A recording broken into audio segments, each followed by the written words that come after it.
नमस्कार विद्यार्थी मित्रांनो, इको मास्टर बाय डॉक्टर विशाल या यूट्यूब चॅनलमध्ये पुन्हा एकदा तुमचं मनपूर्वक स्वागत आहे। भारतीय अर्थव्यवस्था ही लेक्चर सिरीज आपण सुरू केलेली आहे। अर्थव्यवस्था इथून आपण सुरुवात केली आहे। अर्थव्यवस्था म्हणजे काय, अर्थव्यवस्थेचे प्रकार हा पहिला आपण लेक्चर घेतलं। दुसरं आपलं लेक्चर होतं भारतीय अर्थव्यवस्था ही विकसनशील अर्थव्यवस्था म्हणून ओळखली जाते आणि म्हणून आपल्याला विकसनशील अर्थव्यवस्था म्हणून भारतीय अर्थव्यवस्थेची वैशिष्ट्ये कोणकोणती आहेत हे आपण मागील लेक्चर आपण ते पाहिलं होतं। आता आपले तिसरं ह्या लेक्चर सिरीजमधलं तिसरं लेक्चर आहे ते म्हणजे भारतीय अर्थव्यवस्थेपुढील संधी आणि समस्या। सर्वात महत्त्वाचं म्हणजे भारतीय अर्थव्यवस्थेचं पिक्चर, इकॉनॉमिक पिक्चर आपण त्या ठिकाणी क्लिअर करत असताना आपल्यापुढे कोणकोणत्या नक्की अपॉर्च्युनिटीज आपल्यापुढे आहेत आणि अपॉर्च्युनिटीज बरोबर आपल्यापुढे आपल्या भारतीय अर्थव्यवस्थेपुढे कोणकोणते चॅलेंजेस किंवा प्रॉब्लेम्स आपल्याला आहेत हे आपल्याला आजच्या लेक्चरमध्ये आपण ते सविस्तर समजून घेणार आहे। विद्यार्थ्यांनी शेवटपर्यंत त्या ठिकाणी आपल्याला ते पाहायचं आहे, कारण आपल्याला हा टॉपिक हा महत्त्वाचा आहे। आपल्या अर्थव्यवस्थेचं चित्र क्लिअर करण्यासाठी आपल्याला ॲज अ दोन्ही बाजूने ॲज अ अपॉर्च्युनिटी आणि ॲज अ चॅलेंजेस ह्या दोन्हीसाठी आपल्याला हा लेक्चर महत्त्वाचा आहे। तर आपण ते सविस्तर समजून घेऊया। तर सर्वात महत्त्वाचं थेट आपण पहिला पॉईंट घेतला आपण तो म्हणजे प्रॉस्पेक्ट द इंडियन इकॉनॉमी, म्हणजे आपल्याकडे अपॉर्च्युनिटीज ज्या आहेत आपल्या त्या सगळ्या आपण इथे 6 महत्त्वाच्या अपॉर्च्युनिटी ज्या आपल्याला इथे आपण दिलेल्या आहेत त्या आपण सविस्तर म्हणून आपण ते समजून घेऊया। इथे पहिलं महत्त्वाचं आहे लोकसंख्याशास्त्रीय लाभांश, डेमोग्राफिक डिव्हिडंड हे आपल्याला सर्वात महत्त्वाचं आपलं हे संधी आहे किंवा आपल्या अर्थव्यवस्थेपुढचं सर्वात महत्त्वाचं प्रॉस्पेक्ट आहे, आपल्या पुढची महत्त्वाची अपॉर्च्युनिटी आहे।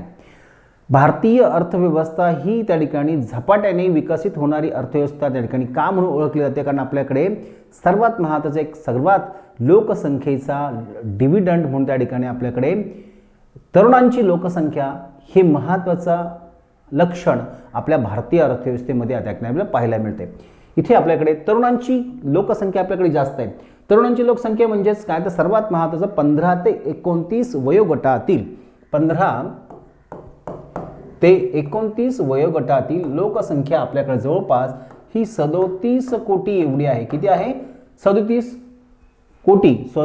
कोटी एवढी आपल्याकडे लोकसंख्या आहे। आणि आपल्याकडे सर्वात महत्त्वाचं म्हणजे ही लोकसंख्या 37 कोटी आहेच आहे, प्लस आपल्या त्या ठिकाणी आपल्याकडे दुसरा एक महत्त्वाचा भाग म्हणजे 15 ते 35 या वयोगटातील जवळपास आपल्याकडे 60% लोकसंख्या आपल्याकडे किती आहे? 60% लोकसंख्या, म्हणजे आपल्याकडे वय वर्ष 35 पर्यंतची असणारी लोकसंख्या आपल्याकडे 60%, म्हणजे आपल्याकडे अर्ध्यापेक्षा लोकसंख्या ही करती लोकसंख्या आहे। त्यातली त्यात सर्वात महत्त्वाचं समाधानकारक बाब म्हणजे आपल्याकडे तरुणांचं प्रमाण आपल्याकडे 37 कोटी एवढं आहे। आणि मग आपल्याकडे तरुणांचं प्रमाण जेवढं जास्त तेवढे आपल्याकडे काय आहे, पर्चेसिंग पॉवर आपल्याकडे जास्त आहे, कारण आपल्याकडे सर्वात जास्त मागणी करणारा वर्ग म्हणून तरुण वर्गाची ओळख आहे। म्हणून आपल्याकडे सर्वात जास्त डिमांड क्रिएट करणारा किंवा डिमांड निर्माण करणारा जो वर्ग आहे तो म्हणजे तरुण, आपल्याकडे तो संख्येने सर्वात जास्त आहे। म्हणून आपल्याकडे काय आहे, आपल्याकडे क्रय शक्ती आहे, म्हणजे आपल्याकडे पीपी आपण ज्याला म्हणूया म्हणजेच पर्चेसिंग पॉवर आपली काय आहे, सर्वात जास्त आहे। कुणामुळे? तरुणांमुळे आपल्याकडे सर्वात जास्त आहे। म्हणजे आपल्याकडे भारत हा सगळ्यात जर पाहिलं तर आपल्याकडे भारत हा 29 वय वर्ष त्या ठिकाणी 29 वर्षापर्यंतचं प्रमाण आपल्याकडे सर्वात जास्त आहे, जे आता मी तुम्हाला सांगितलं ते। हा आपल्या त्या ठिकाणी सर्वात महत्त्वाचा हा प्लस पॉईंट आपल्याकडे आहे। दुसरं महत्त्वाचं आपल्याकडे त्या ठिकाणी प्रॉस्पेक्ट किंवा त्या ठिकाणी आपल्याकडे संधी किंवा त्या ठिकाणी अपॉर्च्युनिटी म्हणून आपल्याकडे दुसरं महत्त्वाचं आहे म्हणजे मॅन्युफॅक्चरिंग ग्रोथ आपल्याकडे मोठ्या प्रमाणात वाढली। म्हणजे आपल्याकडे मेक इन इंडिया असेल किंवा PLI असेल किंवा जागतिक उत्पादन केंद्र असेल, अशा वेगवेगळ्या योजनांच्या माध्यमातून झपाट्याने भारत हा त्या ठिकाणी आत्मनिर्भर भारत या टॅगलाईन खाली भारत हा झपाट्याने त्या ठिकाणी उत्पादन क्षमता ही त्या ठिकाणी आपली भारताची वाढते आणि पर्यायाने आपल्याकडे शेती क्षेत्राचं उत्पादनाचं प्रमाण असेल, औद्योगिक क्षेत्राचं असेल आणि सेवा क्षेत्राचं असेल, या तीनही क्षेत्रांचं उत्पादनाचं प्रमाण हे आपल्याकडे झपाट्याने वाढत चालले आणि परिणामी आपल्याकडे काय आहे तर ही तिसरी महत्त्वाची आपल्या त्या ठिकाणी गुडविल आहे किंवा चांगलं महत्त्वाचं प्रॉस्पेक्ट आहे, ज्यामुळे त्या ठिकाणी आपल्याकडे उत्पादन हा फक्त सिंगल परिणाम करत नाहीये तर उत्पादनाचा दुहेरी परिणाम होतो. एक म्हणजे उत्पादन वाढतं पण उत्पादनाबरोबर रोजगार निर्मिती देखील वाढते, म्हणजे आपल्याकडे दुहेरी परिणाम आपल्या अर्थव्यवस्थेमध्ये त्या ठिकाणी होतो. एकीकडे उत्पादन पण वाढतं जे आपल्या राष्ट्रीय उत्पन्नाला थेट उत्पन्नामध्ये भर घालते आणि दुसरं म्हणजे आपल्याकडे देशातील लोकांना रोजगार मिळतो आणि रोजगारामुळे त्या ठिकाणी लोकांचं दरडोई उत्पन्न वाढतं आणि पर्यायी त्यांची क्रयशक्ती देखील वाढते. असा त्या ठिकाणी आपल्याकडे सकारात्मक प्रभाव आपल्याकडे त्या ठिकाणी उत्पादन क्षेत्रामध्ये आपल्याकडे मॅन्युफॅक्चरिंग सेक्टरमध्ये आपल्याकडे मोठ्या प्रमाणात आपल्याकडे पाहायला मिळतोय. म्हणून आपल्याकडे हा दुसरं महत्त्वाचं आपल्याकडे हे गुडविल म्हणजे आपल्याकडे प्रोडक्शन आपल्याकडे झपाट्याने वाढतंय, आपल्याकडे प्रोडक्टिव्हिटी वाढते.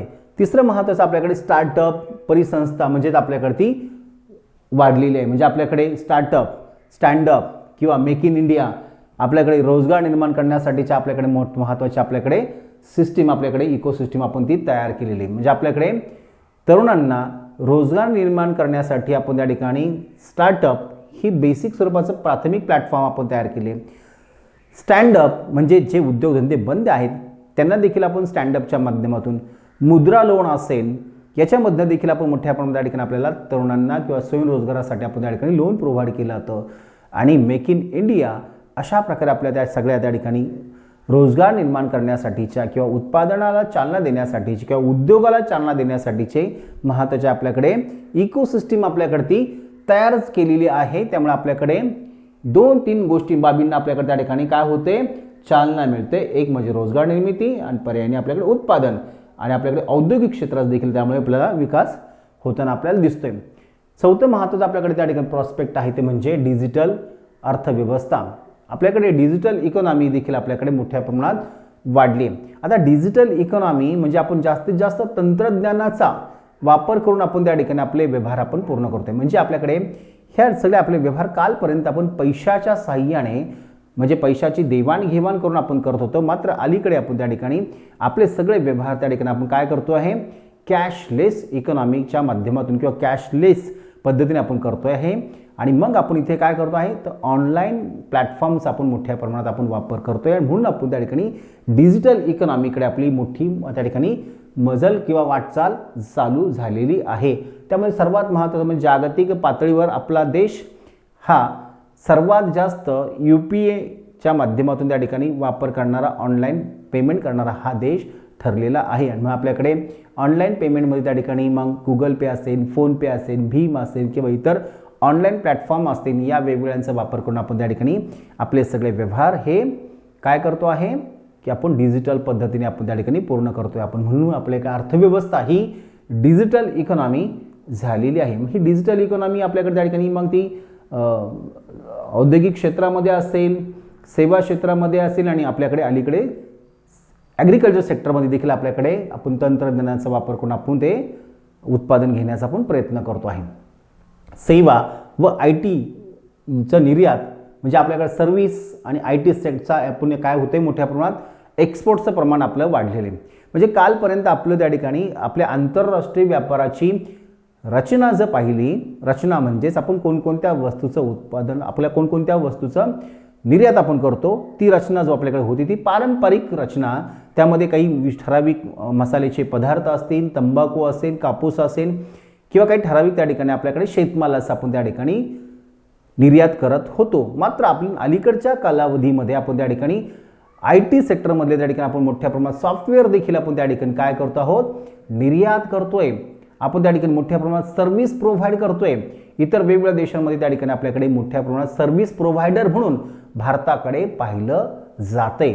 मग ते सर्व्हिस प्रोव्हायडर म्हणून त्या ठिकाणी अनेक प्रकारच्या त्या ठिकाणी आपल्याकडे सर्व्हिसेस आपण इतर देशांना त्या ठिकाणी आपण प्रोव्हाइड करतो आणि म्हणून आपल्याकडे IT आणि सर्व्हिस एक्सपोर्टर म्हणून त्या ठिकाणी आपले भारतीय अर्थव्यवस्थेकडे पाहिलं जात आहे. आणि आपली ती संधी आहे. जगामधल्या असणाऱ्या इतर देशांमध्ये लोकसंख्येचं प्रमाण कमी आहे, तोच त्या ठिकाणी त्या देशामधली त्या ठिकाणी उणीव आहे आणि म्हणून त्यांना आपल्या देशातली लोकसंख्या त्या ठिकाणी सर्व्हिस सेक्टरसाठी त्यांना उपयोगी पडते, म्हणून आपण त्या ठिकाणी मोठ्या प्रमाणात सर्व्हिस प्रोव्हायडर म्हणून आपला देश त्या ठिकाणी वाढतोय आणि म्हणून आपल्याकडे सर्व्हिस आणि आपली IT ह्या दोघांचंही त्या ठिकाणी मोठ्या प्रमाणात आपलं एक्सपोर्टचं प्रमाण आपलं अलीकडच्या कालावधीमध्ये वाढलेलं आहे. पुढे आहे कृषी यांत्रिकीकरण आणि कृषी प्रक्रिया उद्योग. हे देखील आपलं त्या ठिकाणी महत्त्वाचं प्रॉस्पेक्ट आणि आपलं त्या ठिकाणी अपॉर्च्युनिटी ही आहे. मात्र याच्यामध्ये आणखीन काही बदल चांगलं होणं अपेक्षित आहे. म्हणजे आपल्याकडे कृषी यांत्रिकीकरण वाढते, म्हणजे आपल्याकडे कालपर्यंत पारंपरिक पद्धतीने आपण शेती करत होतो, म्हणजे लाकडी नांगरटीने नांगरट करणं किंवा देखील मोटेने पाणी देणं किंवा काही ठराविक वीज पंपाने पाणी देणं किंवा आपण त्या ठिकाणी काही शेणखताचा, ही झाली परंपरागत पद्धतीचा अवलंब करून शेतीची पद्धत. मात्र आपण अलीकडे त्या ठिकाणी मॉडर्न त्या ठिकाणी पद्धतीने आपण शेती करतोय. आपण ट्रॅक्टरचा वापर करतोय, आपण मळणी यंत्र, कापणी यंत्र किंवा त्या ठिकाणी वीज पंपाचा वापर करतोय. कृषी त्या ठिकाणी आपण ठिबक सिंचन असेल किंवा तुषार सिंचन असेल किंवा त्या ठिकाणी आपण गणक यंत्र असेल, अशा आधुनिक सिंचन पद्धतींचा देखील आपण अवलंब आपण आपल्या शेतीमध्ये करतोय. म्हणून आपल्याकडे कृषी यांत्रिकीकरण वाढले आपल्याकडे आणि अशा कृषी यांत्रिकीकरणाचा सकारात्मक प्रभाव म्हणून आपल्याकडे ॲग्रिकल्चर प्रोडक्टिव्हिटी देखील आपल्याकडे वाढते. शेतीकडे पाहण्याचा दृष्टिकोन देखील आपला बदलतोय आणि सर्वात महत्त्वाचं म्हणजे आपल्याकडे कृषी प्रक्रिया उद्योग देखील आपल्याकडे वाढत आहेत. आता कृषी प्रक्रिया उद्योग म्हणजेच त्या ठिकाणी शेतमालावर त्या ठिकाणी प्रक्रिया करणारे उद्योग, जसे की आपल्याकडे त्या ठिकाणी टमॅटोचं सॉस असेल किंवा बटाट्याचे चिप्स असतील, अशा प्रकारे आपल्याकडे त्या ठिकाणी कृषी मालावर प्रक्रिया करून त्या ठिकाणी उद्योग आधारित आपण त्या ठिकाणी आपली अर्थव्यवस्था त्या ठिकाणी ही वाढते. पण आपल्याकडे ॲग्रिकल्चर सेक्टरमध्ये सकारात्मक दोन बदल होत आहेत. एक म्हणजे आपल्याकडे कृषी यांत्रिकीकरण पण वाढत आहे आणि आपल्याकडे कृषी ॲग्रो फूड प्रोसेसिंग इंडस्ट्री देखील आपल्याकडे ती वाढत आहेत. अशा प्रकारचे आपले हे जे प्रॉस्पेक्ट पाहिले आपल्याकडे भारतीय अर्थव्यवस्थेमधले अलीकडचे, तर एक म्हणजे लोकसंख्याशास्त्रीय लाभांश आपल्याकडे वाढतोय किंवा तो आहे आपल्याकडे. 2 नंबरचं उत्पादन क्षेत्रामध्ये आपल्याकडे वाढ होते.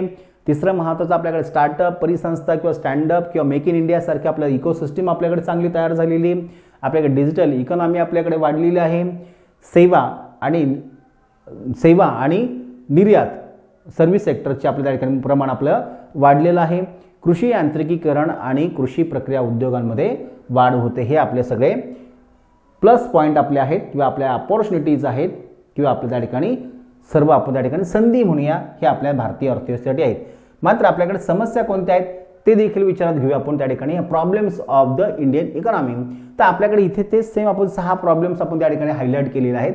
तर 6 समस्या कोणत्या आहेत, तर त्या 6 समस्यांमध्ये पहिली जी समस्या आहे ती म्हणजे आहे बेरोजगारी व अल्परोजगारी. जिथे आपण म्हणालो होतो की लोकसंख्येचा लाभांश, तरुणांची लोकसंख्या, पण त्या तरुणांच्या तरुण लोकसंख्येला आपल्याकडे तेवढ्या पर्याप्त प्रमाणात रोजगार उपलब्ध करून देणं, हे देखील आपल्या पुढचं एक चॅलेंजेस आपल्यापुढे आहे. म्हणून आपल्याकडे पहिलं जे आहे आपल्याकडे तो प्रॉब्लेम्स म्हणून त्या ठिकाणी काय आहे, तर बेरोजगारी व अल्परोजगारी. आपल्याकडे अनएम्प्लॉयमेंट आपल्याकडे मोठ्या प्रमाणात आहे. बेकारी म्हणजे काय, बेकारी त्याच्यावरती आपलं एक स्वतंत्र आपलं लेक्चर आपण घेणार आहोत. बेकारीची प्रकार आणि कारणे हे आपण सविस्तर भारतीय अर्थव्यवस्था दृष्टिकोनात आपण ते पाहणार आहोतच. तर मात्र इथे आपल्यापुढे हे चॅलेंजेस आहे ते म्हणजेच कोणतं, बेकारीचं वाढतं प्रमाण. कृषी क्षेत्रातील संकट. जरी आपल्याकडे कृषी यांत्रिकीकरण आणि आपल्याकडे ॲग्रो फूड प्रोसेसिंग इंडस्ट्री जरी वाढत असल्या तरी मात्र आपला ॲग्रिकल्चर सेक्टरमधले प्रॉब्लेम्स मात्र सगळे संपले असं होत नाही आहे. तर आपल्याकडे ॲग्रिकल्चर सेक्टरमधले जे महत्त्वाचे प्रॉब्लेम्स आहे ते आजही आपल्याकडे जैसे थे आहे असं म्हटलं तरी चालेल. म्हणजेच काय, तर आपल्याकडे सर्वात महत्त्वाचं म्हणजे आपल्याकडे अल्प कृषी उत्पादकता हा आपल्याकडे प्रॉब्लेम आहे. शेतमाल विक्री व्यवस्था हा आपल्याकडे एक प्रॉब्लेम आहे. हवामान बदल तो आपल्याकडे प्रॉब्लेम आहे. आणि सर्वात महत्त्वाचं म्हणजे शेतकऱ्यांची कर्जबाजारीपणा आणि नंतर मग वाढतं शेतकऱ्यांचं आत्महत्याचं प्रमाण. हे प्रॉब्लेम्स आपल्या ॲग्रिकल्चर सेक्टरमध्ये आहेत. म्हणून आपल्याकडे हा दुसरा महत्त्वाचा जो प्रॉब्लेम आहे तो ॲग्रिकल्चर सेक्टरमधला, तो म्हणजे कृषी क्षेत्रातील आपल्या समस्या आपल्याकडे जैसे थे या स्थितीमध्ये आहेत. म्हणजे आपल्याकडे ॲग्रिकल्चर मार्केटिंगचा प्रॉब्लेम आहे. आत्ताच आपण पाहतोय की आपल्याकडे साखरेच्या किमती वाढल्यात. म्हणजे आपल्याकडे त्या ठिकाणी ॲग्रिकल्चर प्रोडक्टच्या वर त्या ठिकाणी आपलं कंट्रोल नाही प्राइसिंगवरती. म्हणजे आपल्याकडे त्या ठिकाणी ॲग्रिकल्चर सेक्टरचं प्राइसिंग हा प्रॉब्लेम आहे, मार्केटिंग हा प्रॉब्लेम आहे, ॲग्रिकल्चर प्रोडक्टिव्हिटी हा प्रॉब्लेम आहे. अशा आपल्याकडे खूप सारे त्या ठिकाणी ॲग्रिकल्चर प्रॉब्लेम्स आपल्या भारतीय अर्थव्यवस्थेपुढच्या समस्या म्हणून त्या ठिकाणी आपल्या विचारात घेणं गरजेचं आहे. पुढे आहे वित्तीय तूट, फायनान्शियल डिफिसिट. आपल्याकडे सर्वात महत्त्वाचं म्हणजे शासनाच्या उत्पन्नापेक्षा शासनाचा खर्च जेव्हा जास्त होतो तेव्हा काय होते तयार, महसुली किंवा वित्तीय तूट आपल्याकडे तयार होते. आणि ही वित्तीय तूट जेवढी जास्त तेवढं शासनाला त्या ठिकाणी काय करावं लागतं, तुटीचा अर्थभरणा करावा लागतो. मग ती तूट भरून काढण्यासाठी मग ते कर्ज घ्यावं लागतं किंवा नवीन चलनाची निर्मिती करावी लागते.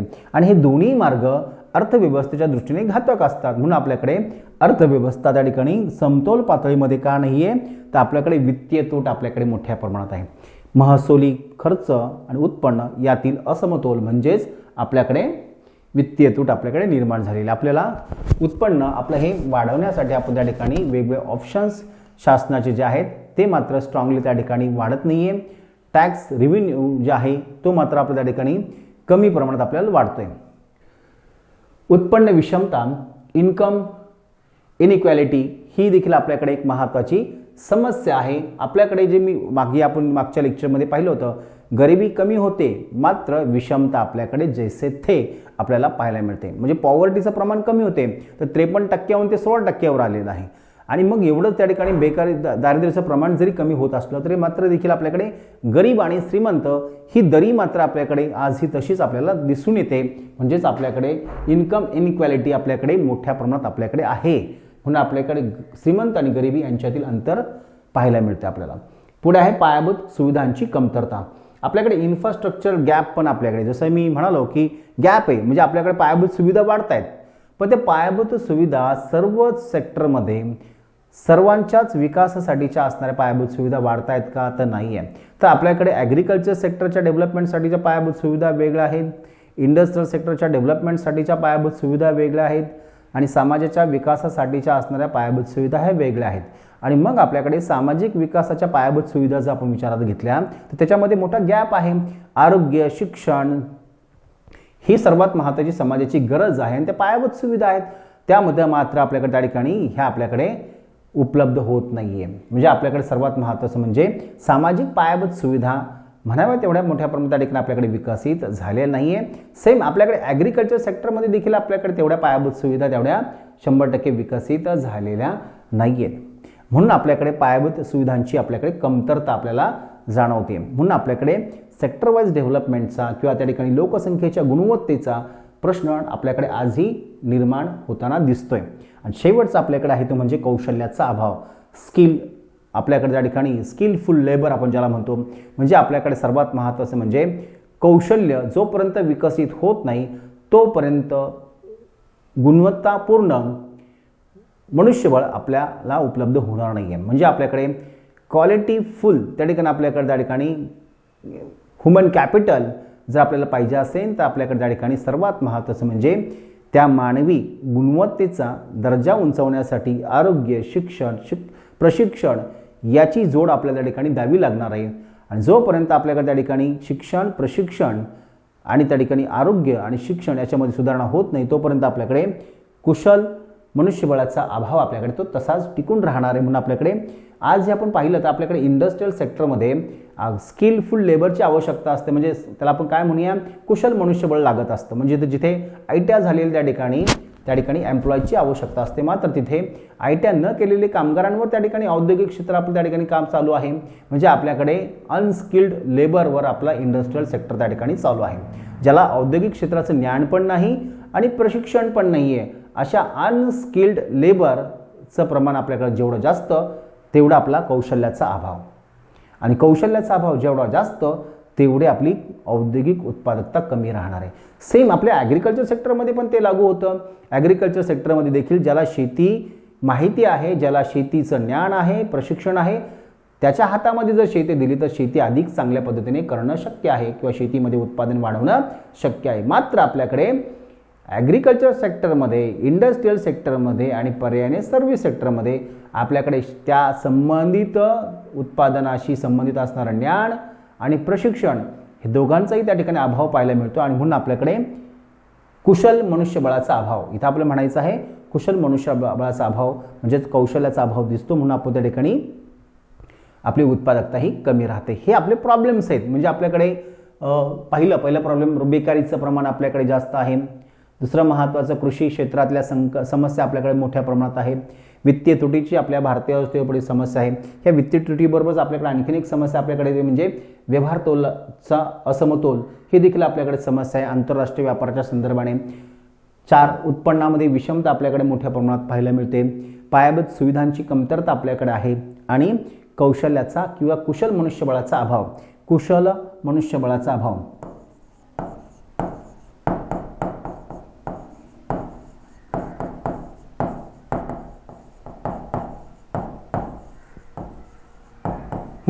तर हे इथे ह्या पद्धतीने त्या ठिकाणी विचारात घ्या. कुशल मनुष्यबळाचा अभाव अशा प्रकारे आपल्या ह्या सगळ्या प्रॉब्लेम्स आपल्या भारतीय अर्थव्यवस्थेपुढच्या आहेत. पुढे समस्यांमध्ये वित्तीय व व्यापार तुटीचा मोठ्या प्रमाणात आपल्याकडे आहे. पर्यावरणीय प्रदूषण आणि हवामान आपल्याकडे ही महत्त्वाची आपल्याकडे चॅलेंजेस आहे. हे जे मी म्हणाल वित्तीय तुटीबरोबरच आपल्याकडे व्यापारी तूट ही देखील आपले महत्त्वाची आपल्या पुढची समस्या आहे. पुढे पर्यावरणीय प्रदूषण आणि हवामान बदल आपल्याकडे पर्यावरणीय समतोल आपला त्या ठिकाणी ढासळतोय आणि पर्यावरणीय समतोल ढासळतोय म्हणजे आपल्याकडे ग्लोबल वॉर्मिंगची समस्या आपल्याकडे वाढते आणि ग्लोबल वॉर्मिंगची समस्या वाढत असल्यामुळे आपल्याकडे जागतिक तापमान वाढीचा प्रभाव आपल्याकडे नॅचरल सर्कल जे आहे किंवा ऋतुमान चक्र ते बिघडले आपल्याकडे आणि मग आपल्याकडे पर्यायीने आपल्याकडे उन्हाळा पावसाळा हिवाळा हे डिस्टर्ब झाले आणि आपल्याकडे त्या ठिकाणी मोठ्या प्रमाणात पाऊस एवढा पडतो की तो महापुरासारखी परिस्थिती निर्माण करतोय. तर एकीकडे दुसरीकडे पाऊस पडत नाही तर आपल्याकडे दुष्काळ पडतोय, तोही सुका दुष्काळासारखा पडतोय. म्हणजे आपल्याकडे दुहेरी संकट आपल्या पुढे त्या ठिकाणी निसर्गाने उभं करतोय. एक तर दुष्काळ ओला किंवा सुका आणि आपल्याकडे दुसरं बाकीच्या आणखीनही पर्यावरणीय आणखीन आपल्याकडे काही आणखीन समस्या आपल्याकडे येत आहेत. मग त्यामध्ये मग ते अनेक प्रकारचे रोगांचे प्रादुर्भाव आपल्याकडे वाढत आहेत किंवा आणखीन नैसर्गिक काही सुनामी असेल किंवा भूकंप असेल यासारख्या आपल्याकडे हवामान बदल किंवा पर्यावरणीय संकट आपल्याकडे नॅचरल डिझास्टर देखील आपल्याकडे मोठ्या प्रमाणात वाढते. हे देखील आपल्या पुढचं चॅलेंजेस आहे. पुढे आहे असंघटित किंवा अनौपचारिक क्षेत्राचे मोठे प्रमाण. असंघटित आणि अनौपचारिक क्षेत्र म्हणजे ज्या क्षेत्रामध्ये कामगारांच्या संदर्भात कोणतीही नियमावली नसते, कामाची वेळ वेतन हे कुठेही त्या ठिकाणी निश्चित नसतं किंवा त्याच्या कामाची मध्ये सुरक्षितता नसते, असं असंघटित क्षेत्राचं प्रमाण आपल्याकडे मोठ्या प्रमाणात आहे. ते जवळपास 80 ते 90% आपल्याकडे अनौपचारिक क्षेत्र आहे जे आपल्याकडे ILO म्हणजे इंटरनॅशनल लेबर ऑर्गनायझेशनची आकडेवारीचा संदर्भ घेतला तर एवढ्या मोठ्या प्रमाणात आपल्याकडे 80 ते 90% आपल्याकडे अनऑर्गनाइज्ड सेक्टर जर आपल्याकडे असेल तर आपल्याकडे सामाजिक आणि आर्थिक स्थित्यांतरे ही कधीही स्थिर होणार नाही आहे. आपल्याकडे अस्थिरता आपल्याकडे पाहायला मिळणार आहे. हे आपल्या पुढचं एक महत्त्वाचं चॅलेंजेस आहे. पुढे आपल्याकडे मानवी भांडवलाचा निकृष्ट दर्जा जो मागचं मी म्हणालो कुशल मनुष्यबळाचा अभाव. तर मानव हे एक प्रकारचं भांडवल आहे आणि ते भांडवल आपलं ते कसं असलं पाहिजे, गुणवत्तापूर्ण असलं पाहिजे आणि ती मानवाची भांडवलाची गुणवत्ता ही त्याला मिळणारे आरोग्य, शिक्षण, स्वच्छ पिण्याचे पाणी आणि पर्यायीने इतर मिळणाऱ्या सोयी सुविधा यावर मानवी भांडवलाची गुणवत्ता अवलंबून असते आणि पर्यायीने आपल्याकडे ह्या सगळ्या मानवी भांडवलासाठी आवश्यक असणाऱ्या ज्या पूरक सेवा व सुविधा म्हणूया त्या सेवा व सुविधा आपल्याकडे पर्याप्त मोठ्या प्रमाणात उपलब्ध करून दिल्या जात नाही. म्हणून आपल्याकडे मानवी भांडवलाची गुणवत्ता ही निकृष्ट प्रतीची आपल्याकडे पाहायला मिळते. लो क्वालिटीचं त्या ठिकाणी आपल्याकडे ह्युमन कॅपिटल आपल्याकडे असल्यामुळे त्या ठिकाणी आपल्याकडे प्रोडक्टिव्हिटीवर देखील त्याचा प्रतिकूल परिणाम होतोय. म्हणून आपलं हे चॅलेंजेस आहे. अशा प्रकारे आपल्याकडे हे 10 प्रकारचे चॅलेंजेस आपण त्या ठिकाणी विचारात घेतलेले आहे. म्हणजे आपण 6 प्रकारचे त्या ठिकाणी अपॉर्च्युनिटीज आणि 10 प्रकारचे चॅलेंजेस आपण त्या ठिकाणी सविस्तर समजून घेतलेले आहेत. हे थोडंसं आपलं पिक्चर जर पाहिलं तर आपल्याकडे 7.6चा आपला नॉमिनल GDP रेट आपला आहे. पुढे आपल्याकडे 3.91 डॉलर ट्रिलियनच्या आपल्याकडे त्या ठिकाणी नाममात्र आपलं GDP आहे. म्हणजे आपल्याकडे हे 4 आहे. ओके, आपली जागतिक अर्थव्यवस्था 4थी अर्थव्यवस्था आहे. इथे आपल्याला ट्रिलियन डॉलरमध्ये जर आपण पाहिलं तर 4.5 आहे. हा बदल मात्र लक्षात घ्या. पुढे आपल्याकडे सर्वात महत्त्वाचं म्हणजे 4.9 आपल्याकडे बेकारीचं प्रमाण आपल्याकडे म्हणजे जवळपास नियर बाय 5% आपल्याकडे त्या ठिकाणी अनएम्प्लॉयमेंट आपल्याकडे आहे आणि आपण जागतिक स्तरावरती आपण 4थ्या क्रमांकाचं राष्ट्र म्हणून त्या ठिकाणी आपली अर्थव्यवस्थेची गणना केली जाते. ओके, तर आजच्या लेक्चरमध्ये आज आपण सविस्तर भारतीय अर्थव्यवस्थेपुढची संधी, अपॉर्च्युनिटीज, आपले स्ट्रॉंगनेस काय काय आहेत ते पाहिले आणि भारतीय अर्थव्यवस्थेपुढच्या असणाऱ्या समस्या किंवा चॅलेंजेस आपण त्या ठिकाणी, प्रॉब्लेम्स आपण त्या ठिकाणी 10 प्रकारच्या पाहिलेल्या आहेत. 6 प्रॉस्पेक्ट म्हणजे संधी आणि 10 ह्या चॅलेंजेस किंवा प्रॉब्लेम्स आपण त्या ठिकाणी आजच्या लेक्चरमध्ये आपण सविस्तर पाहिलेले आहेत. तर आपल्याला नक्कीच आपल्याला त्या ठिकाणी परीक्षेसाठी हा टॉपिक महत्त्वाचा आहे. तर सर्व विद्यार्थ्यांनी मात्र याचे सगळे मुद्दे त्या ठिकाणी व्यवस्थित बारकाईने समजून घेतले असेल तर ते व्यवस्थित नोट डाऊन करून घ्या. पुन्हा भेटूया आपण अशाच पुढच्या इंडियन इकॉनॉमीच्या नवीन टॉपिक बरोबर. पुन्हा भेटूया. Bye bye. थँक्यू.